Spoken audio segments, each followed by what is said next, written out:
Hello friends, Ramya's Kannada YouTube ಚಾನಲ್ಗೆ ಎಲ್ಲರಿಗೂ ಸ್ವಾಗತ. ಇವತ್ತು ನಾನು ಬಂದಿದ್ದು ಕೋಲ್ಡ್ ಮತ್ತು ಕಫಿಗೆ ಅಜ್ಜಿ ಮದ್ದು ಒಂದನ್ನು ನಿಮಗೆ ಕೂಡ ತಿಳಿಸ್ಕೊಡೋಕೆ. ಹಾಗಿದ್ರೆ ಬನ್ನಿ ಫ್ರೆಂಡ್ಸ್, ಅದು ಹೇಗೆ ಮಾಡೋದು ಅಂತ ನೋಡ್ಕೊಂಡು ಬರೋಣ. ಮೊದಲೆಲ್ಲ ನಾನು ಚಿಕ್ಕ ಇರುವಾಗ ನನ್ನ ಅಜ್ಜಿ ಅಮ್ಮ ಎಲ್ಲ ಈ ತರ ಮದ್ದು ಮಾಡಿ ನಮಗೆಲ್ಲ ಕೊಡ್ತಾ ಇದ್ರು. ಬಹುಬೇಗನೆ ಗುಣ ಕೂಡ ಆಗ್ತಾ ಇತ್ತು. ಈ ಮದ್ದು ಮಕ್ಕಳಿಂದ ಹಿಡಿದು ದೊಡ್ಡವರಿಗೆ ಕೂಡ ಸುಲಭವಾಗಿ ತಿನ್ಬೋದು. ಯಾವುದೇ ತೊಂದರೆ ಬರೋದಿಲ್ಲ ಇದರಿಂದ. ಯಾವುದೇ ಕಠಿಣ ಕೆಮ್ಮಿಗೆ ಕೂಡ ಇದು ರಾಮಬಾಣ. ಮೊದಲನೇದಾಗಿ ಮೇನ್ ಇಂಗ್ರೀಡಿಯೆಂಟ್ಸ್ ಆದ ಬೆಲ್ಲ, ಜೀರಿಗೆ, ಕರಿ ಎಳ್ಳು, ಪೆಪ್ಪರ್ ಅಥವಾ ಗೆಣಮೆಣಸು ಅಥವಾ ಒಳ್ಳೆ ಮೆಣಸು ಅಂತ ಕರೀತಾರೆ. ಎಲ್ಲಾ ಇಂಗ್ರೀಡಿಯೆಂಟ್ಸು ಒಂದೇ ಅಳತೆಯಲ್ಲಿ ಇರಬೇಕು. ಆಮೇಲೆ ಒಂದು ಪ್ಯಾನ್ ಅನ್ನು ಬಿಸಿಯಾಗಲಿಕ್ಕೆ ಇಟ್ಟಿದ್ದೇನೆ. ಇನ್ನು ಒಂದೊಂದಾಗಿ ಇದನ್ನೆಲ್ಲ ಹಾಕೋಣ.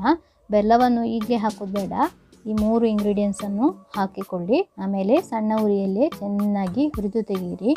ಇದನ್ನೆಲ್ಲ ಬೇರೆ ಬೇರೆಯಾಗಿ ಹುರಿದು ತಗೊಳ್ಬಹುದು, ತೊಂದರೆ ಏನಿಲ್ಲ. ಈ ತರ ಒಟ್ಟಿಗೆ ಕೂಡ ಹಾಕಿಕೊಂಡು ಹುರಿಬಹುದು. ಈ ಮದ್ದಿನ ರೆಸಿಪಿ ನಂಗೆ ಅಜ್ಜಿ ಹೇಳಿ ಗೊತ್ತಾದ್ದು. ಇಂದು ಕೂಡ ಅನುಭವ ಇದೆ. ಚೆನ್ನಾಗಿ ಹುರಿಯುವಾಗ ಒಳ್ಳೆ ಸ್ಮೆಲ್ ಬರುತ್ತೆ. ಆಮೇಲೆ ಇದನ್ನು ತಣಿಯೋಕೆ ಬಿಡಿ.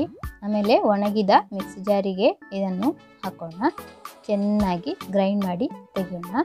ನೋಡಿ, ಈಗ ಗ್ರೈಂಡ್ ಆಗಿದೆ. ನೋಡಿ, ಚೆನ್ನಾಗಿ ಪುಡಿಯಾಗಿ ಸಿಕ್ಕಿದೆ. ಆಮೇಲೆ ಒಂದು ಪ್ಲೇಟಿಗೆ ಇದನ್ನು ಶಿಫ್ಟ್ ಮಾಡೋಣ. ಇನ್ನು ಇದಕ್ಕೆ ನಾನು ಜೋನಿ ಬೆಲ್ಲವನ್ನು ಸೇರಿಸ್ತಾ ಇರೋದು. ಇದು ಸ್ವಲ್ಪ ಲಿಕ್ವಿಡ್ ಆಗಿರುವ ಬೆಲ್ಲ.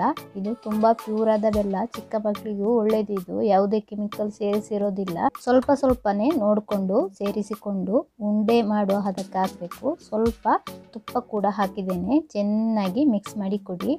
ಉಂಡೆ ಕಟ್ಟುವ ಹದಕ್ಕೆ ಬರಬೇಕದು. ನಿಮ್ಮ ಬಳಿ ಜೋನಿ ಬೆಲ್ಲ ಇಲ್ಲದಿದ್ರೆ ಗಟ್ಟಿ ಬೆಲ್ಲವನ್ನು ಹುಡಿ ಮಾಡಿ ಸೇರಿಸಬಹುದು. ನಾನು ಗಟ್ಟಿ ಬೆಲ್ಲ ಸೈಡಲ್ಲಿ ಇಟ್ಟದಷ್ಟೇ, ಹಾಕಲಿಲ್ಲ ಅದನ್ನು. ನೋಡಿ, ಉಂಡೆ ಮಾಡಿ ತೆಗೆದಿದ್ದೇನೆ. ಈ ಉಂಡೆಯನ್ನು ದಿನಕ್ಕೆ 1 ಉಂಡೆಯ ಪ್ರಕಾರ ತಿನ್ಬಹುದು.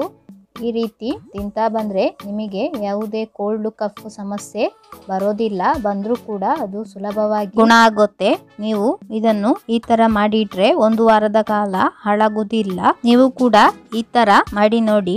ಈ ಮದ್ದಿನ ರೆಸಿಪಿ ನಿಮಗೆ ಇಷ್ಟವಾದಲ್ಲಿ ಲೈಕ್ ಮಾಡಿ, ನಿಮ್ಮ ಫ್ರೆಂಡ್ಸಿಗೆಲ್ಲ ಶೇರ್ ಮಾಡಿ ಕೊಡಿ. ನಿಮ್ಮ ಅಭಿಪ್ರಾಯವನ್ನು ಕಮೆಂಟ್ ಮೂಲಕ ತಿಳಿಸ್ಲಿಕ್ಕೆ ಮರಿಬೇಡಿ. ಇನ್ನೊಂದು ವೆರೈಟಿ ವಿಡಿಯೋದೊಂದಿಗೆ ಮತ್ತೆ ಭೇಟಿಯಾಗೋಣ. Bye bye. Thank you.